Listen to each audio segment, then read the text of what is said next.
परिवार से हैं। इनका जो ज़मीन है पट्टीदारी संपत्ति था, इनका संपत्ति पट्टीदार भेज दिया, अपना तो बेचबे किया, इनका भी भेज दिया। जब जो खरीदार था दाखिल खारिज कराने गया तो इनको जानकारी हुआ तो ये आपत्ति दर्ज करवाए ऑनलाइन। ये 27 तारीख को आपत्ति दर्ज करवाए। तो यहाँ पे सीओ साहब लिख रहे हैं कि 30 तारीख को ही हीयरिंग कर लिए, 30 जून को, जबकि सीओ साहब का यहाँ पे कागज़ है, देख लीजिए, ये कागज़ है कि 6 तारीख को लेटर इशू किए हैं और 8 तारीख को सुनवाई किए हैं।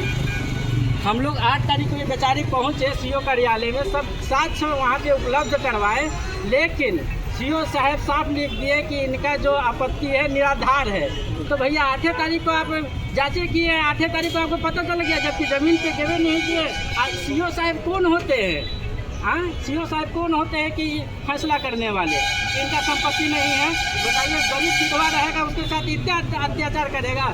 धंधा ब्लॉक में धंधा खोल के बैठे हुए हैं, रेट हर चीज़ का फिक्स कर लिया है कि पैसा दोगे तो काम होगा।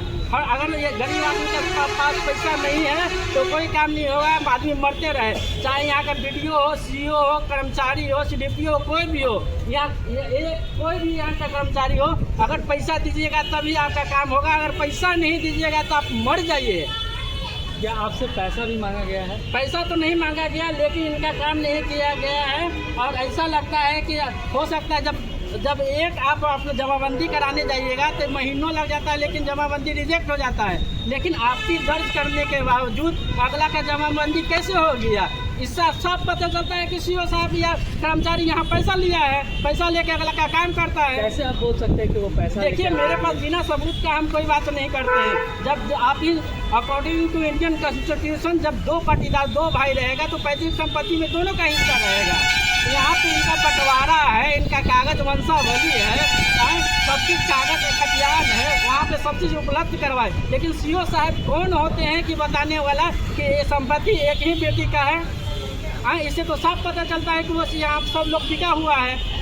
अगर आप एक भी काम कराने आइए, आप गहना बेच के लाइए, चाहे गुड़िया बेच के लाइए, पैसा दीजिएगा तो काम होगा भैया, नहीं पैसा दीजिएगा तो आप मर जाइए, काम नहीं होगा। क्या आप चाहते हैं? क्या आप क्या चाहते हैं? हम चाहते हैं कि गरीब आदमी को, गरीब लाचार विधवा को इंसाफ मिले। और क्या चाहते हैं? जो यहाँ जो दोषी कर्मचारी हो, CO हो, जो भी हो, उन पर कार्रवाई हो।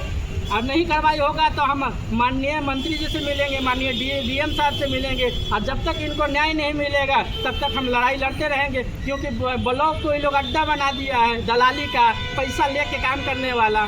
पूछ लीजिए गरीब आदमी से, विधवा से। अभी आप फुलवारी ब्लॉक में आए हैं तो किन से बात हुआ है? CO से बात हुआ या DO से? CO साहब नहीं है, एक कर्मचारी बैठे हुए थे और कर्मचारी साहब बोले कि हम लोग सब सत्यापन कर लिए हैं, आप लोग आगे जा सकते हैं। तो अपने ऊपर से पलरा झाड़ दिए। ठीक है। आप लोग जमीन मसले पीड़ित हैं और आए दिन बिहार में जमीन का मामला देखने को मिलता है। क्या कहेंगे आप क्या समस्या है आपके सामने? इंसाफ चाहिए।